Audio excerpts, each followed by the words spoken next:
Sveiki, sveiki. Labadiena. Dar viena laida iš atvirų metalo dirbtuvių. Ir šios dienos tema Tai yra dažnai mūsų aplankantis klausimas, ar galime virinti skardą su savisaugia viela. Taip, mes prieš porą laidų jau virinom su mažanglė 0,6 mm, taip, su Cuprum C bronzinė virinom, 0,8, tobulai gavosi. Šiandien miltelinė savisaugia viela ir ta pati plona mūsų skarda. Taip, skarda vėl pasiruošiam 1 mm storio, panašiai vėl. Taip, savisaugia. Kągi, važiuojam. Na, o šios dienos eksperimentui turime naują kylančią žvaigždę iš mūsų draugų Stokerio. Tai yra mūsų mylimo, jau ne pirmus metus naudojamo besteriuko jaunesnis brolis. Taip. Pažiūrėkim, kokie yra šių aparatų panašumai ir kokie yra skirtumai. Pirma, apie panašumus. Jeigu žiūrėti šitos du aparatus iš šono, tai jie nesiskiria absoliučiai nieko. Aukštis, plotis, spalva, forma, dizainas galima labai lengvai apsirikti. Tačiau, pažiūrėjus į priekinę panelę, mes jau matome pirmuosius skirtumus. Pirmasis skirtumas yra, svarbiausias, tai yra sinergetika. Ir tai mes jau matom, kad čia yra 2 rankenėlės. Čia mes turime 3 rankenėlės. Ir atsiranda dar papildomos funkcijos. Taip. Tas funkcijas, aš manau, mes apžvelgsim. Ir mes pamiršom dar vieną labai svarbų momentą. Šitas aparatas yra galingesnis.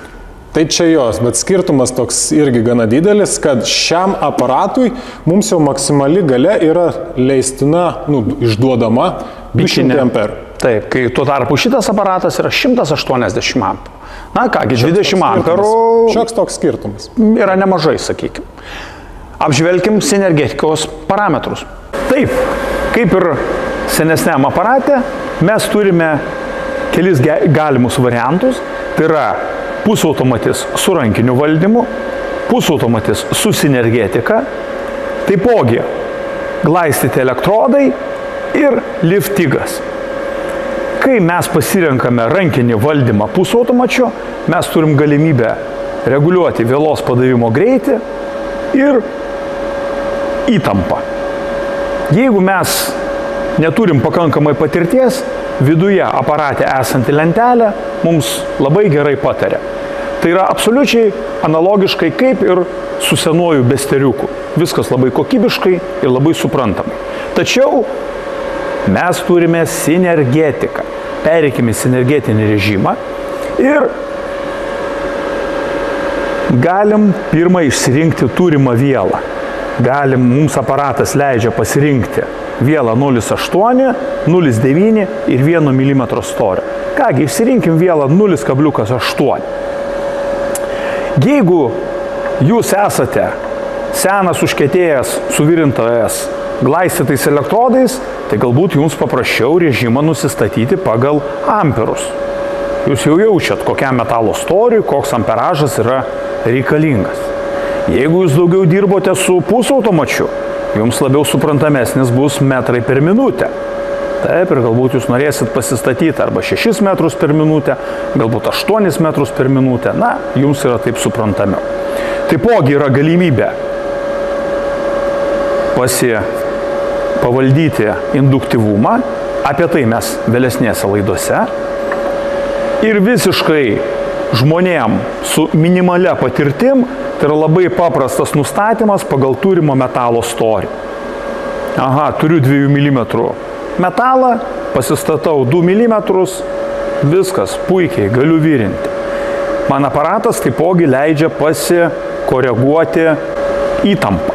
Galiu pasididinti iki 3 V įtampą ir man siūlė bus plokštesnė, arba atvirkščiai, jeigu man išdegė skylutė ir man ją reikia užlopinti, aš įtampą pasimažinsiu ir puikiai susitvarkysiu su skylės užlopimu.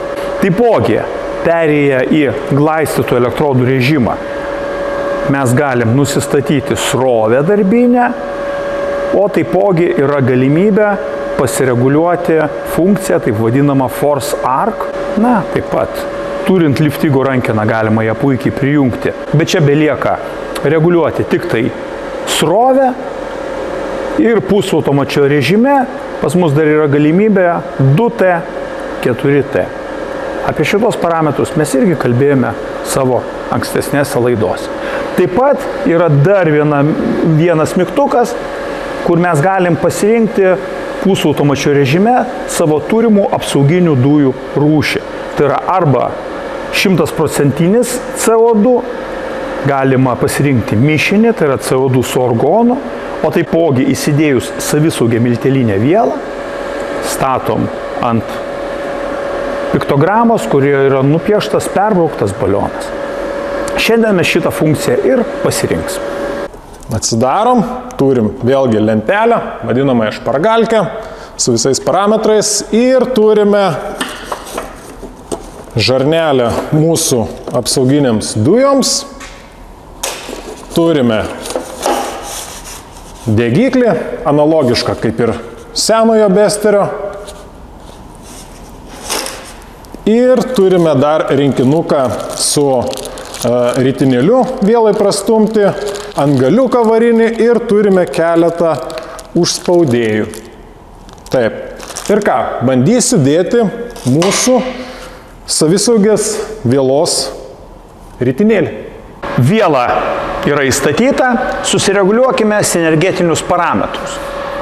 Darbo tai yra nedaug, pasirenkame vėlos storį, šiuo atveju 0,9 mm, rekomenduojamas virinamo metalo storis 0,9 mm, įtampa ties nulinė reikšme, dujos tiekimas yra nutrauktas, balioniukas perbrauktas, sinergetika 2T.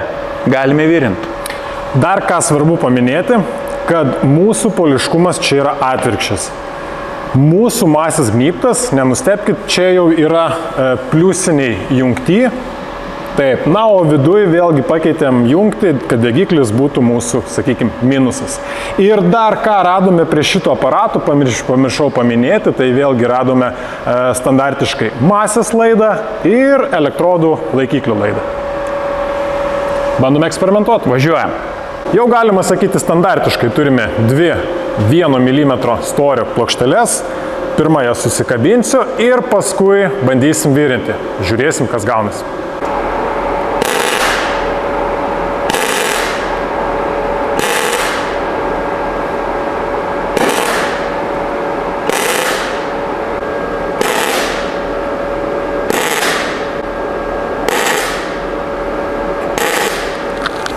Manau, kad šiek tiek per galingi mūsų parametrai ir virinant, jaučiasi tokia įtampėlė, kad nepadaryti skylės. Tai Tomai, gal sumažinam voltažą?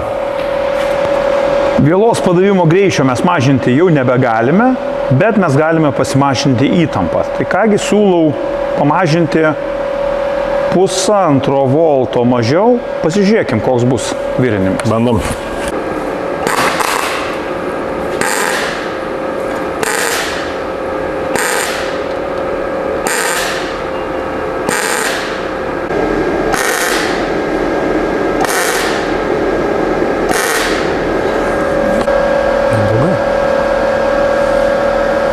Jau šiek tiek virinu ramiau, bet dar norėtus biškį. Gerai, pažiūrim, ką aparatas leidžia mums pačius minimaliausius parametrus, kokius nusistatyti. -3 voltai, viskas. Mažiau dėja negalim.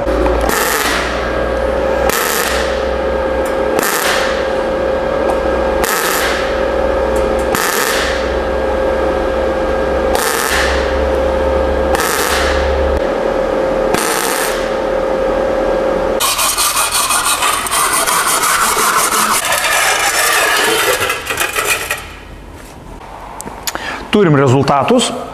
3, galim sakyti, skirtingais režimais. Aš buvau skeptikas, nemaniau, kad gausis toks geras rezultatas. Tokią nuomonę turėjau apie savisaugę miltelinę vielą, kad yra viela skirta storiem metalam, grubesniem darbam ir su 1 mm skarda maniau, kad nesusitvarkys. Bet rezultatai iš esmės nustebino. Mums pavyko galima sakyti, turime ir tuos vadinamosius pravarus, šaknį. Taip, aišku, kiekvienų režimų ta šaknis mūsų yra skirtinga. Pirmuoju režimu, kur, sakykime, aparato parametrai buvo, ar ne, energetikos tie. Ir baisiausia buvo virinti. Jo, kur daugiausiai to jauduliuko buvo, pavyko geriausias rezultatas. Vėliau, kai mažinome, man pačiam virinti gal buvo paprasčiau, bet jau, sakykime, su tuo pravirinimo giliu, jau šiek tiek rezultatai suprastėjo. Taip. Bet rezultatas pavyko. Eksperimentas pavyko. Pavyko eksperimentas, bet ar aš užsiimčiau kažkada skardų remontų su savisaugia viela? Ar aš savo mašiną remontuočiau kada nors su savisaugia miltelinė viela? Nu čia jau labai iš bėdos.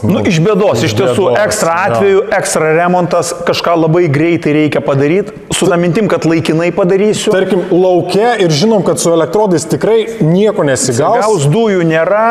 Jo, vėjas pučia. Viskas tada gal. Okay. Taip. Jo. Bet šiaip aišku, yra tikrai puikių 0,6 viela mažanglio plieno, yra 0,8 Cuprum C bronzinė viela, kur yra tobulas variantas ir kur aš tikrai savo mašiną virinčiau su tą viela garantuotai. Bet gavosi, bandykit ir jūs, aš manau, čia susidėjo keli parametrai. Tai yra tobulas suvirintojas, tobulas aparatas ir tobula viela. Na ir tikrai reikėtų paminėti, kad vidaus patalpose virinti su savisaugia viela nerekomenduoja. Tai yra produktas skirtas lauko darbams. Taip. Šį kartą tiek. Visus šitos daiktus galite rasti Stokerio svetainiai. Taip, pas mūsų draugus. Iki susimatymo. Iki. Viso. Tomas šiek tiek apžvelgia apie panelę, kokias turim pasirinktis, aš apžvelgsiu.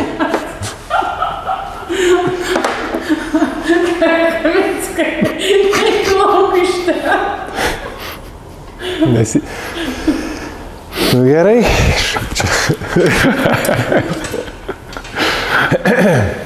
Man ten stovėti ir taip ir norisi kokią zbitką padaryti, žinai. Čia yra vaškuotas. Čia yra persiko šitas miltelinis dažas, o čia yra netoks. Aha. Jo.